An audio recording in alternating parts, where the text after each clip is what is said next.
এবার আমরা যে টপিকটা কন্টিনিউ করব সেটা হলো রিউমাটয়েড আর্থারাইটিস। তাহলে এটা কি? একটা most common connective tissue disease, যেটা mostly destructive to joints. It is a chronic, progressive, systematic, inflammatory autoimmune diseases primarily affecting synovial joints. Okay, তাহলে একটু লিখে ফেলো যে what are the synovial joints in our body. Next, autoantibodies formed that attack healthy tissue. মানে আমরা যেহেতু auto immune disease আগেও পড়েছি, যে মানেটা কি, বডি নিজেই নিজের অ্যান্টিবডি তৈরি করে যেটা কি না নিজের সেলকেই ডিস্ট্রাকশন করে ফেলে। তাহলে এক্ষেত্রে কারা হচ্ছে? রিউমাটয়েড ফ্যাক্টরসরা অটো অ্যান্টিবডিস তৈরি করছে, যেগুলো কিনা হেলদি টিস্যুকেই অ্যাটাক করছে, যার ফলে সাইনোভিয়াল টিস্যুটা অ্যাফেক্টেড হচ্ছে, ডিস্ট্রাকশন হচ্ছে।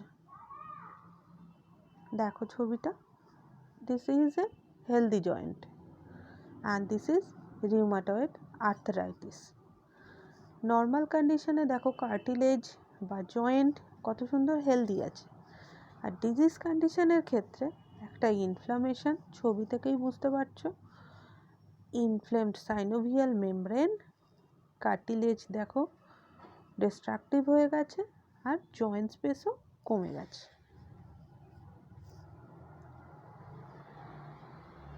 দেখো এক্ষেত্রে কি হলো, ইনফ্লামেশন ছবি দেখেই বুঝতে পারছো, যেহেতু জয়েন্ট স্পেস কমে যাওয়ার জন্য মুভমেন্টও রেস্ট্রিক্টেড হয়ে গেছে। প্যাথোফিজিওলজি, হেলদি জয়েন্টে কী ছিল?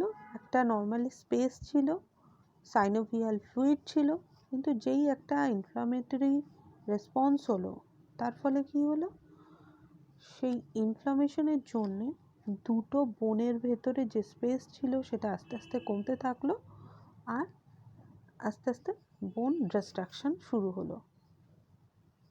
তার ফলে দেখো অ্যানাটমিক্যাল পজিশনও কেমন চেঞ্জ হয়ে গেছে। তাহলে কি হলো, সাইনোভিয়াল টিস্যুতে ফ্যাগোসাইটোসিস হলো। ফ্যাগোসাইটোসিসের ফলে কি হলো, টিস্যু কোলাজেন ডিস্ট্রাকশন আর ইডিমা। তাহলে এই প্রসেসটা বা এই রেসপন্সটার জন্য ওখানে প্যানাস ফর্মেশন হয়। আর প্যানাস কী করে, ও কার্টিলেজ আর বোন, সেই সাইনোভিয়াল জয়েন্ট সারাউন্ডিং ও ডিস্ট্রাকশন করে দেয়। তার ফলে আর্টিকুলার সারফেস লস হলো, জয়েন্ট মোশন রেস্ট্রিক্টেড হলো, মাসেল রিল্যাক্সেসিটি কমে গেল, আর কন্ট্রাক্টাইল যে বা মুভমেন্টের যে পাওয়ার ছিল জয়েন্টের, সেটাও বন্ধ হয়ে গেল। ক্লিনিক্যাল ফিচার্স ছবি দেখলে আরও ক্লিয়ার হয়ে যাবে। সাধারণত জয়েন্টে কী হয়, ইডিমা, পেন, সোয়েলিং, ওয়ার্মথ, যেটা আমরা ইনফ্লামেশনের সাইনগুলো পড়েছিলাম সেগুলোই, এরিথিমা আর ল্যাক অফ ফাংশন বা মুভমেন্ট, এগুলো ক্লাসিক সাইন সিমটম বলা হয়, যে এগুলো দেখলেই তুমি বুঝতে পারবে এটা রিউমাটয়েড আর্থ্রাইটিস। ইনিশিয়ালি আগে স্মল জয়েন্ট থেকে শুরু হয়, তারপর আস্তে আস্তে লার্জার জয়েন্টের দিকে এটা এক্সটেন্ড করতে থাকে। আর ক্লাসিক সাইন জয়েন্ট স্টিফনেসে কি, ঘুম থেকে ওঠার পরে 30 মিনিট মতো স্টিফ হয়ে থাকে, আস্তে আস্তে যত দিন বাড়তে থাকে তত জয়েন্ট আস্তে আস্তে রিল্যাক্স করতে শুরু করে।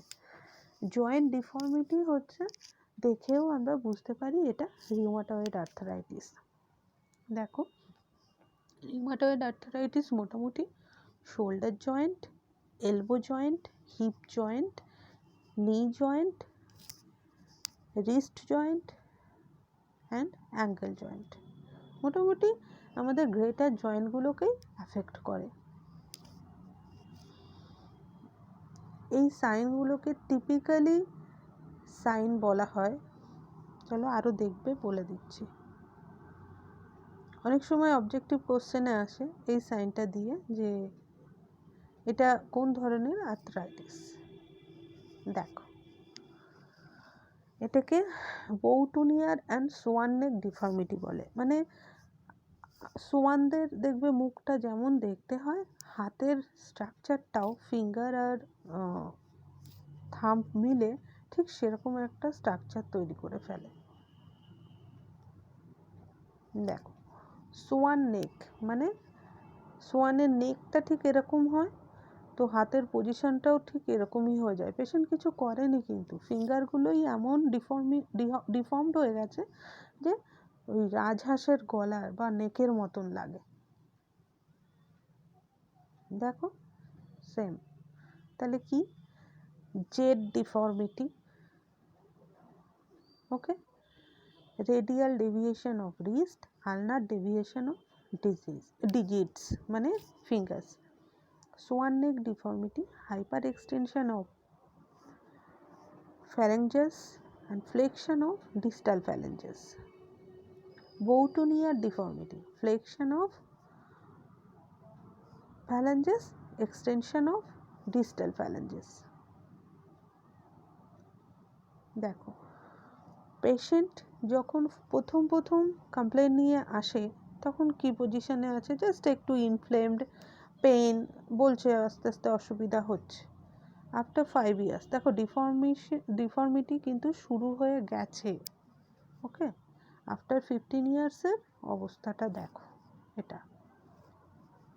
তাহলে আমাদেরকে এই প্রগ্রেশনটা যাতে না হয় সেই ব্যবস্থাটা করতে হবে, পেশেন্টকে সেভাবে আমাদেরকে গাইড করতে হবে।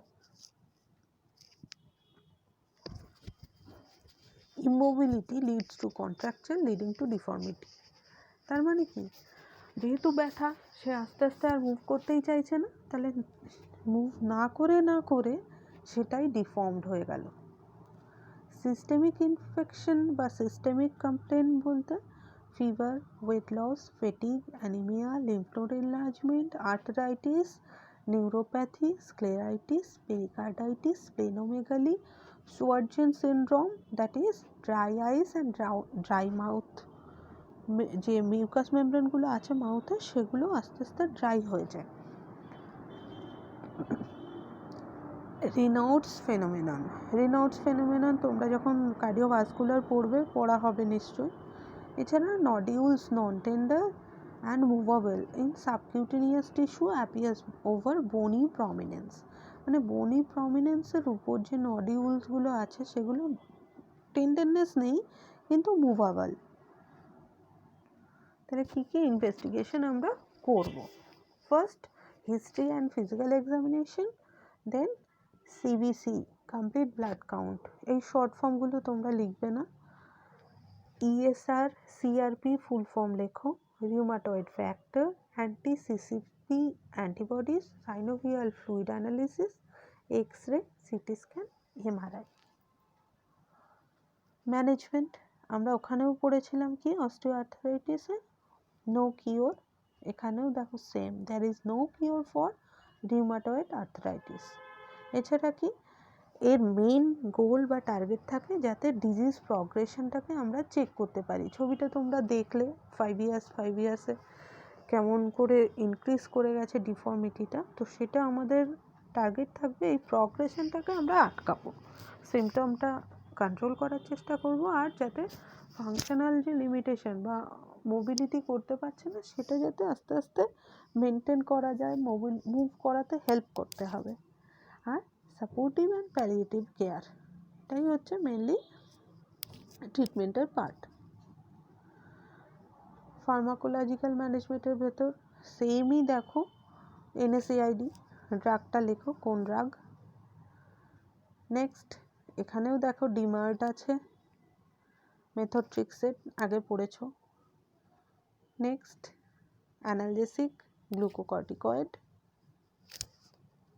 সার্জিক্যাল ম্যানেজমেন্টের ভেতর সাইনোভেক্টমি, মিনিংটা কি লেখো। আর্থ্রোস্কোপিক সার্জারি, অস্টিওটমি, মিনিংটা কি লেখো।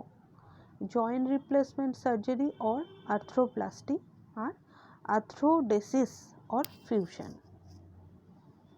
কমপ্লিকেশনের মধ্যে কমপ্লিকেশন তোমরা বুঝতেই পারলে যে ফিক্সড ডিফর্মিটিস হয়ে যেতে পারে, মানে যে অ্যাবনর্মালিটিটা হয়েছে বা ফিঙ্গারের যে ডিফর্মিটি সেটা পার্মানেন্ট ড্যামেজ হতে পারে, muscle weakness, infection, spinal cord compression, systemic vasculitis, amyloidosis, it is renal failure.